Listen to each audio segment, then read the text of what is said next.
Bienvenue sur Africa 24 dans cette nouvelle édition de l'Africa Tonight. Voici les titres.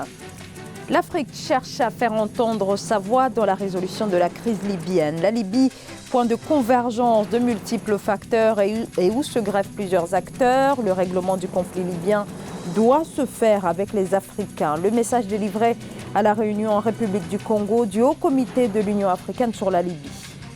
Les conclusions des experts de la CEDEAO sur le fichier électoral guinéen qui viennent confirmer les craintes de l'opposition. La CEDEAO préconise d'écarter plus de 2 millions de personnes qui ne sont pas censées figurer sur ce fichier qui devait servir au référendum constitutionnel et aux élections parlementaires. Rachid Ndiaye, ministre d'État et conseiller spécial du président guinéen Alpha Condé, sera avec nous dans ce journal. L'Organisation mondiale de la santé considère que des niveaux alarmants de propagation ont été atteints. L'OMS déclare le Covid-19 comme une pandémie. Face à la propagation du virus, des pays comme le Rwanda renforcent leurs dispositifs sanitaires et la prévention également. Et on commence par cette réunion à Brazzaville, en République du Congo, du Haut Comité de l'Union africaine sur la Libye. Cette rencontre intervient quelques jours après la démission de Ghassan Salamé, envoyé spécial des Nations Unies en Libye. Cette réunion de l'Union africaine entend jeter les bases du futur forum de réconciliation interlibyen que l'UA veut organiser. Plusieurs dirigeants ont pris part à cette rencontre de Brazzaville. Parmi les pays invités, l'Afrique du Sud, l'Égypte et l'Algérie. Il s'agit de réfléchir à une feuille de route pour une sortie de crise en Libye et pour cette rencontre qui a donc lieu au Congo. Le Premier ministre libyen Fayez al-Sarraj a fait le déplacement, ce qui n'est pas le cas de son rival, le maréchal Khalifa Haftar. Je vous propose d'écouter le chef de l'État congolais, Denis Sassou Nguesso, qui préside également le comité de haut niveau de l'UA sur la Libye. À l'occasion des présentes assises, il nous faut donc adresser un message sans équivoque sur la mise en place de la commission préparatoire de la conférence de réconciliation nationale interlibyenne inclusive. À ce propos, notre conviction appelle à une composition équitable de cette instance. Chaque acteur concerné, y compris les chefs de tribus et de villes, les femmes et les jeunes, devant se reconnaître dans cet organe, levier incontestable de la renaissance libyenne.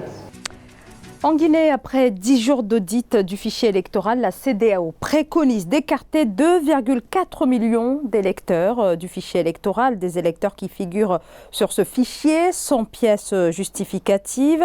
Ce nombre représente le tiers des électeurs figurant dans le fichier qui devait servir à un référendum constitutionnel et des élections parlementaires, désormais une nouvelle fois reportées, sine die.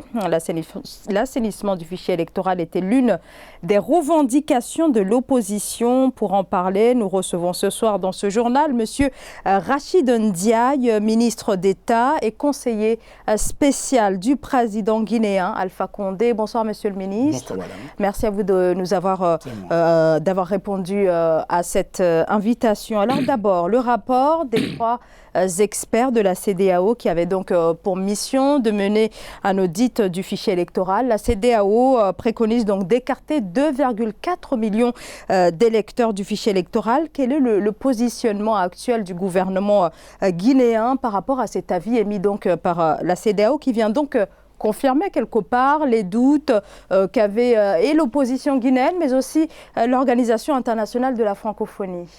Bon, le rapport est destiné donc au gouvernement, mais à destination de la Commission électorale nationale indépendante, qui a donc pris acte, qui a promis donc de prendre en compte les revendications sur ce point-là.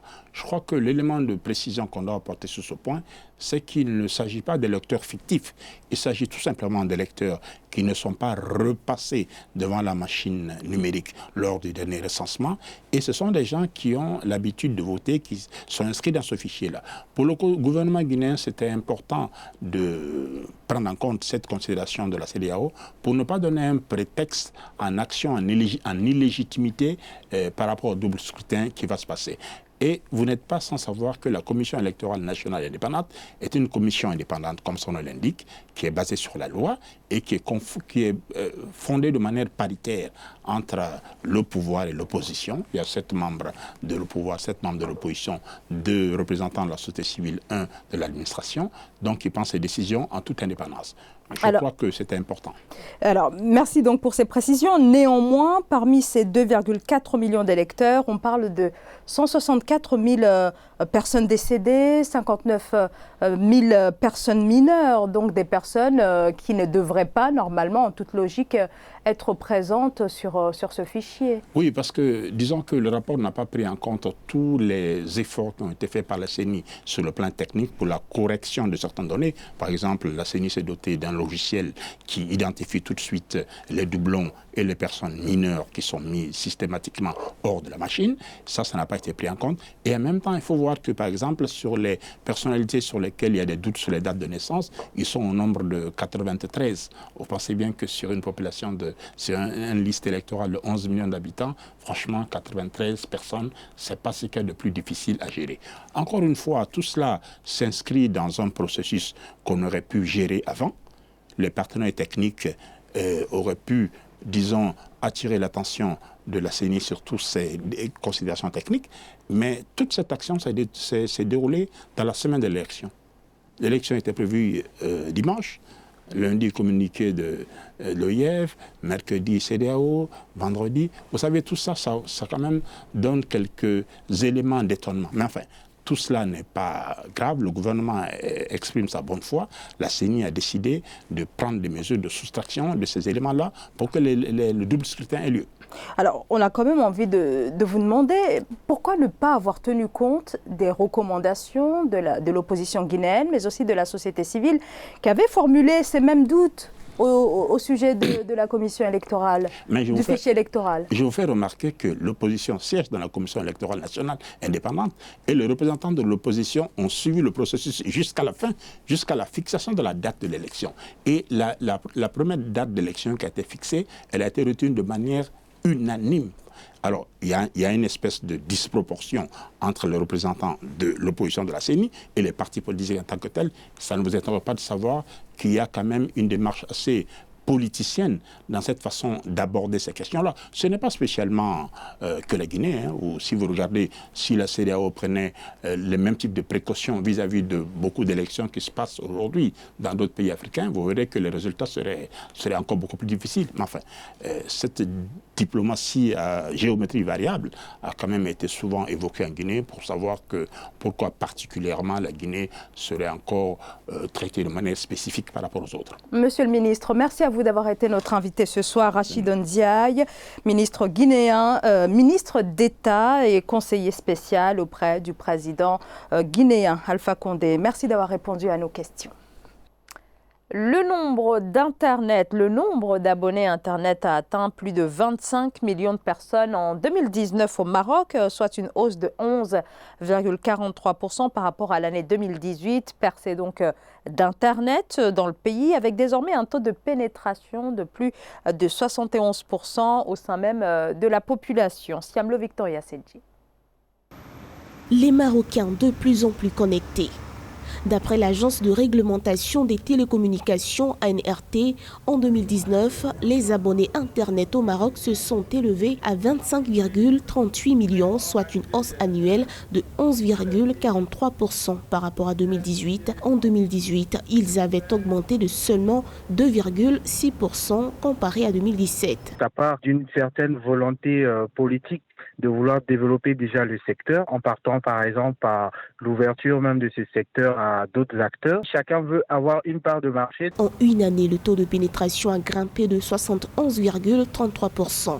Les abonnés au parc de la 4e génération des standards pour la téléphonie mobile 4G ont atteint 15,72 millions, soit une augmentation de 63,66% contre 40,61% en 2018. Selon l'ANRT, l'évolution qu'a connue le parc de l'Internet mobile dans le pays a eu un effet direct sur l'usage de la data mobile, dont le trafic a progressé de plus de 30% sur une année. Quand on voit le Maroc ouvert à tout ce qui est innovation, innover dans ce secteur-là, comment les services sont créés pour que ces services-là puissent bénéficier à la population. C'est pas étonnant. C'est tout le secteur de la téléphonie qui affiche une embellie. Notons qu'en 2019, le parc de la téléphonie mobile a affiché de bons rendements. Toujours selon la NRT, 46,67 millions de personnes se sont connectées en téléphone mobile. Il s'agit d'une croissance annuelle de 4,31% et d'un taux de pénétration de 131,14%. La République démocratique du Congo s'est dotée d'une nouvelle direction pour la gestion de la dizaine de corridors qui traversent le territoire. L'objectif est de promouvoir une gestion efficace des opérations dans les secteurs des transports, des réseaux de communication et de l'agriculture. Les détails avec Thierry Ndassa. La structure de gestion et de coordination des corridors de la République démocratique du Congo a été créée ce 9 mars 2020. Après plusieurs années d'attente, la Direction générale des corridors du développement industriel permettra de stimuler les investissements dans le pays. De même, elle devra favoriser la création des richesses le long des corridors de transport de la sous-région. Pour les autorités, les différentes voies d'accès seront consacrées au transport des marchandises, tandis que des activités industrielles devront être développées tout le long de ces corridors. On s'est rendu compte que la République démocratique du Congo a 10 corridors qui la traversent dans le cadre de la région SADC. Il était normal qu'on puisse créer une structure qui coordonne tous les différents corridors qui traversent le pays. Et nous avons obtenu cela grâce au ministre de l'Industrie, Julien Palakou. C'est depuis 2003 qu'on se bat pour obtenir cette structure. La Direction générale des corridors est une structure multimodale composée d'axes routiers, ferroviaires, fluviaux et aériens. Le corridor de transport a également pour but de fournir une connexion économique efficiente entre des centres d'activité économique permettant de relier des pays enclavés à un pays voisin ayant un accès maritime. Donc, il est de l'obligation de l'État côtier d'ouvrir l'accès à la mer à l'État enclavé. Ça fait partie des obligations internationales de l'État côtier. Et il se fait qu'en tant qu'Africains, puisqu'on est des États frères, la solidarité qui est entre nous nous a également permis de créer nous-mêmes des instruments qui permettent aux États enclavés de participer au transport et d'avoir accès à la mer. D'après le directeur général du corridor de développement industriel Congo central, Gilbert Kabwe-Kazadi, la prochaine étape après la création de cette structure sera la nomination des différents acteurs chargés du fonctionnement de cette direction générale. L'épidémie de coronavirus continue de s'étendre, notamment en Afrique, avec des cas majoritairement importés d'Europe. L'un des principaux foyers de l'épidémie parti de Chine. Au Rwanda, pays qui n'a pas de cas enregistrés, les autorités renforcent les dispositifs sanitaires. C'est un sujet de la rédaction. Au Rwanda, pour éviter la propagation du coronavirus, le lavage des mains est désormais exigé avant de monter dans les transports en commun. Un lavage avec soin à partir de ces lavabos installés par les autorités. La peur de cette maladie est normale. Elle nous pousse à prendre de sérieuses mesures préventives avant que la maladie ne survienne. Ce genre de mesure est nécessaire pour éviter sa propagation rapide si elle se propage jusqu'ici. Le continent africain est relativement épargné par l'épidémie de coronavirus, mais des cas de contamination sont apparus dans plusieurs pays. Le Rwanda n'a déclaré aucun cas de Covid-19, mais la République démocratique du Congo voisine a confirmé son premier cas mardi 10 mars. Nous sommes profondément préoccupés à la fois par les niveaux alarmants de propagation et de gravité et par les niveaux alarmants d'inaction. Les autorités ont pris des mesures de prévention supplémentaires. Tous les visiteurs sont désormais contrôlés et soumis à un questionnaire de santé à leur arrivée sur le territoire. Ceux représentant des symptômes du Covid-19 sont considérés comme des cas suspects et sont placés en isolement. Et l'Algérie a enregistré son premier décès dû au coronavirus. L'annonce a été faite ce jeudi par le ministère de la Santé. Et pour éviter la propagation, le gouvernement ordonne la fermeture des établissements scolaires et universitaires à partir de ce jeudi et ce jusqu'au 5 avril. Ce journal a été réalisé par l'ensemble de la rédaction. Merci de votre fidélité. Dans un instant, une nouvelle édition de l'actualité sur Africa 24.